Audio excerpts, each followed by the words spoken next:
Hello दोस्तों। कल हमने जय बड़ू वाला चैप्टर स्टार्ट किया था जिसमें मैंने आपको एमसीक्यू करवाए थे। तो मैंने इनके 10 एमसीक्यू आपको कंप्लीट करा दिए थे, है ना। यहाँ तक मैंने आपको पिछली क्लास में बता दिए थे 10 11 तक। आज हम रेगिस्तानों की पूर्ति देखते हैं जय बड़ू वाले चैप्टर के, ना। तो ये सब इम्पोर्टेंट हैं वार्षिक एग्जाम के लिए, इसलिए आप इनको अच्छे से कवर करने का प्रयास करें, याद कर लें, सभी को लिख लें। देखिए, रेगिस्तानों की पूर्ति कीजिए। ग्लूकोज के ऑक्सीकरण में एटीपी के खालिस्तान अणु उत्पन्न होते हैं। तो ग्लूकोज के एक अणु के ऑक्सीकरण जब होता है कोशिका के अंदर, ग्लूकोज का जब एक अणु टूटता है तो एटीपी के रूप में ऊर्जा निकलती है। तो एटीपी के रूप में कितने अणु उत्पन्न होते हैं? तो 38 अणुओं का निर्माण होता है। एटीपी को ऊर्जा की करेंसी कहते हैं और इसके ग्लूकोज के एक अणु के टूटने पर, ऑक्सीकरण पर एटीपी के 38 अणु निर्मित होते हैं। आगे देखिए, जीवों में जटिल अणुओं का टूटना खालिस्तान कहलाता है। जीवों के शरीर के अंदर जटिल पदार्थों का सरल पदार्थों में टूटना क्या कहलाता है? तो कैटाबोलिज्म कहलाता है। क्या कहलाता है? कैटाबोलिज्म। हाइपरग्लाइसीमिया हाइपरग्लाइसीमिया ग्लाइसीमिया में रक्त में खालिस्तान की मात्रा बढ़ जाती है, तो शर्करा की मात्रा बढ़ जाती है ना। ये एक प्रकार का रोग है। इस रोग में शर्करा की मात्रा बढ़ जाती है। विकृतीकरण प्रोटीन की खालिस्तान संरचना को प्रभावित नहीं करता है। विकृतीकरण प्रोटीन के कारण कौन सी संरचना प्रभावित नहीं होती है? तो विकृतीकरण में प्रोटीन की प्राथमिक संरचना प्रभावित नहीं होती है, अर्थात प्राथमिक संरचना पर कोई प्रभाव नहीं पड़ता है। नेक्स्ट खालिस्तान नेक्स्ट है पाँचवें नंबर का, प्रोटीन खालिस्तान का बहुलक है। तो प्रोटीन एमिनो अम्लों का बहुलक है। प्रोटीन क्या होता है? छोटी छोटी एमिनो अम्लों की इकाइयों से मिलकर बना होता है। प्रोटीन एक प्रकार का बहुलक है और ये एमिनो अम्लों से मिलकर बना होता है। और ये जो एमिनो अम्ल होते हैं ये पॉलीपेप्टाइड बंधों के द्वारा जुड़कर प्रोटीन का निर्माण करते हैं। तो कह रहा है प्रोटीन खालिस्तान का बहुलक है, तो प्रोटीन एमिनो अम्लों का बहुलक है। बहुत सारे एमिनो अम्ल पॉलीपेप्टाइड बंध के द्वारा जुड़कर प्रोटीन का निर्माण करते हैं। आगे देखिए, कह रहा है खालिस्तान प्रोटीन की मौलिक इकाई है। तो प्रोटीन की मौलिक इकाई होती है एमिनो अम्ल। प्रोटीन जो है वो एक बहुलक है और ये एमिनो अम्लों से मिलकर बना होता है। खालिस्तान डीएनए में नहीं पाया जाता, तो डीएनए में यूरेसिल नहीं पाया जाता है ना। हीमोग्लोबिन आयरन का खालिस्तान यौगिक है। तो हीमोग्लोबिन जो है वो आयरन धातु का संकुल यौगिक है ना। नेक्स्ट, जंतुओं एवं पौधों से प्राप्त तेल एवं वसा खालिस्तान कहलाते हैं। जंतुओं एवं पेड़ पौधों से प्राप्त जो तेल या वसा होती है खालिस्तान कहलाते हैं, तो लिपिड कहलाते हैं। इन्हें हम लिपिड कहते हैं। चलिए आगे बढ़ते हैं। अब आप आगे देखिए 10 नंबर में क्या लिखा है। आयोडीन की कमी से खालिस्तान रोग होता है। तो आयोडीन की कमी से घेंगा रोग होता है ना। आयोडीन की मात्रा अगर शरीर में कम हो जाती है तो घेंगा नाम की बीमारी हो जाती है। इसमें आपकी जो थायराइड ग्रंथि होती है गले में जो पाई जाती है वो फूल जाती है, आकार में बड़ी हो जाती है, ताकि वो आयोडीन की कमी को पूरा कर सके, अपने क्षेत्रफल को बढ़ा लेती है ताकि वो ज़्यादा से ज़्यादा आयोडीन का अवशोषण कर सके। नेक्स्ट कह रहा है विटामिन B2 का रासायनिक नाम क्या होता है? तो विटामिन B2 का रासायनिक नाम होता है राइबोफ्लोविन। ये इसका रासायनिक नाम है। आगे देखिए, अब हम सत्य असत्य की पहचान करेंगे। तो कह रहा है कि अंडे को उबालने से प्रोटीन विकृत हो जाती है। तो अंडे के अंदर प्रोटीन पाई जाती है जो गोल दानेदार होती है। जब अंडे को गर्म किया जाता है तो उसकी जो प्रोटीन होती है अंडे की, जिसे एल्ब्यूमिन कहते हैं, गर्म करने के बाद वो आंवले में बदल जाती है, अर्थात रेशेदार प्रोटीन में बदल जाती है। ये बिल्कुल सही लिखा है ना। अंडे को उबालने से प्रोटीन विकृत हो जाती है, बिल्कुल सही है ना। हम जब अंडे को उबालते हैं तो अंडे के अंदर जो एल्ब्यूमिन नाम की प्रोटीन होती है वो क्या होती है? पहले तो रेशेदार दानेदार होती है, पर जब उससे उबाल कर गर्म किया जाता है तो उसकी दानेदार प्रोटीन रेशेदार प्रोटीन में बदल जाती है और वह अविलय हो जाती है, फिर वो पानी में या किसी चीज़ में मिलती नहीं है, घुलती नहीं है। तो ये बिल्कुल सही है कि अंडे को उबालने से प्रोटीन विकृत हो जाती है, मतलब प्रोटीन की संरचना बदल जाती है। ग्लूकोज एक प्रोटीन है, गलत है। ग्लूकोज एक प्रोटीन नहीं है, जबकि ग्लूकोज जो है वो एक प्रकार का कार्बोहाइड्रेट होता है। आगे लिखा है स्टार्च के जल अपघटन से ग्लूकोज बनता है। तो स्टार्च आप जानते हैं पौधों के संचित भोजन को स्टार्च कहते हैं, और स्टार्च को जब तोड़ा जाता है जल के द्वारा, स्टार्च का जब जलावटन होता है तो ग्लूकोज बनता है, और ग्लूकोज से ऊर्जा प्राप्त होती है। एंजाइम प्रोटीन होते हैं, ये बिल्कुल सही है। मानव शरीर में या जीवों के शरीर में जितने भी एंजाइम होते हैं वो अधिकतर प्रोटीन होते हैं, ये बिल्कुल सही है कि एंजाइम प्रोटीन होते हैं। प्रोटीन की कमी से रोग नहीं होते हैं, ये गलत है। प्रोटीन की कमी से रोग होते हैं, है ना। प्रोटीन की कमी से मानव शरीर में रोग उत्पन्न होते हैं। आगे देखिए, सही जोड़ी का मिलान कीजिए।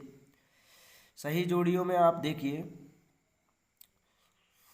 तो सही जोड़ियों में सबसे पहले आप देखिए ग्लूकोज किससे मिलेगा। तो ग्लूकोज क्या है, तो ग्लूकोज है एल्डोहेक्सोस एल्डोहेक्सोस ग्लूकोज मिल जाएगा एल्डोहेक्सोस से। एमिनो एसिड किससे मिल जाएगा, तो एमिनो एसिड मिल जाएगा आपका पेप्टाइड बंध। आपको पता है जो एमिनो अम्ल होते हैं, जब बहुत सारे एमिनो अम्ल आपस में जुड़ते हैं तो वो पेप्टाइड बंध के द्वारा जुड़ते हैं, और जुड़ने के बाद क्या बनाते हैं आपको पता है। ये जो एमिनो अम्ल होते हैं वो पेप्टाइड बंध के द्वारा जुड़ते हैं और जुड़कर प्रोटीन का निर्माण करते हैं, प्रोटीन बनाते हैं। कार्बोहाइड्रेट क्या है, तो कार्बोहाइड्रेट इस आधार पर अगर देखा जाए जोड़ियों में, तो कार्बोहाइड्रेट मोनोसेकेराइड है, ये मोनोसेकेराइड से मिल जाएगा। अच्छा, रक्त का थक्का बनाने में आपको पता है एक प्रोटीन भाग लेती है जिसे फाइब्रिनोजिन कहते हैं। फाइब्रिनोजिन एक प्रोटीन है, ये रक्त में पाई जाती है फाइब्रिनोजिन। तो रक्त का थक्का बनाने में मदद करती है फाइब्रोजिन। आगे देखिए फैक्टोज क्या है, तो फैक्टोज में आपका आ जाएगा कौन भाई, इसमें आ जाएगा फ्यूरेनोज वलय। अच्छा, बालों का झड़ना किसके कारण होता है, तो 6 में आ जाएगा बायोटिन के कारण बाल झड़ते हैं, है ना। और दूध शर्करा कौन होती है, तो दूध में उपस्थित शर्करा होती लैक्टोज, क्या आ जाएगा लैक्टोज। अच्छा, सुक्रोज क्या है, तो इसमें आ जाएगा सुक्रोज का सूत्र, ये है सुक्रोज का सूत्र C12H22O11, ये सुक्रोज का सूत्र है। सुक्रोज को हम शर्करा भी कहते हैं, है ना। एक वाक्य में उत्तर देख लीजिए, तो एक शब्द या एक वाक्य में उत्तर, एमिनो अम्लों को आपस में कौन सा बंध जोड़ता है। तो आपको अभी मैंने 2-3 बार तो बताया कि एमिनो अम्ल जो होते हैं वो आपस में पेप्टाइड बंध द्वारा जुड़ते हैं और जुड़कर प्रोटीन का निर्माण करते हैं। तो ये पेप्टाइड बंध के द्वारा जुड़ते हैं। कई एमिनो अम्ल जब पेप्टाइड बंध के द्वारा जुड़ जाते हैं तो प्रोटीन की संरचना बनाते हैं, प्रोटीन का निर्माण करते हैं।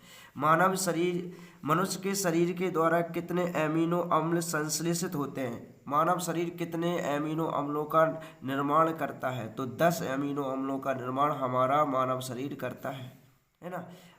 और एक चीज़ और याद रखना कि मानव शरीर में प्रोटीन बनने के लिए कितने एमिनो अम्लों की ज़रूरत होती है, तो 20 एमिनो अम्लों की ज़रूरत होती है, जिनमें से 10 एमिनो अम्लों का निर्माण बॉडी स्वयं कर लेती है। 10 एमिनो अम्लों को हमें शरीर में नहीं बनते हैं 10, उन्हें हमें भोजन के रूप में लेना पड़ता है। 20 में से 10 तो शरीर बना लेता है, 10 को हमें भोजन के रूप में लेना पड़ता है। आगे देखिए, आरएनए अणु से थाइमिन के स्थान पर कौन सा पिरामिडिन होता है। तो आपको पता है आरएनए में थाइमिन के स्थान पर कौन सा पिरामिडिन होता है, तो यूरेसिल होता है। कौन होता है, यूरेसिल, यहाँ आ जाएगा यूरेसिल। ग्लूकोज में पायरेनोज वलय होता है, जबकि फैक्टोज में क्या होता है, तो फैक्टोज में फ्यूरेनोज वलय होता है ना। ग्लूकोज में होता है पायरेनोज वलय और फैक्टोज में होता है कौन सा, फ्यूरेनोज वलय पाया जाता है, ये भी याद कर लेना आप अच्छे से।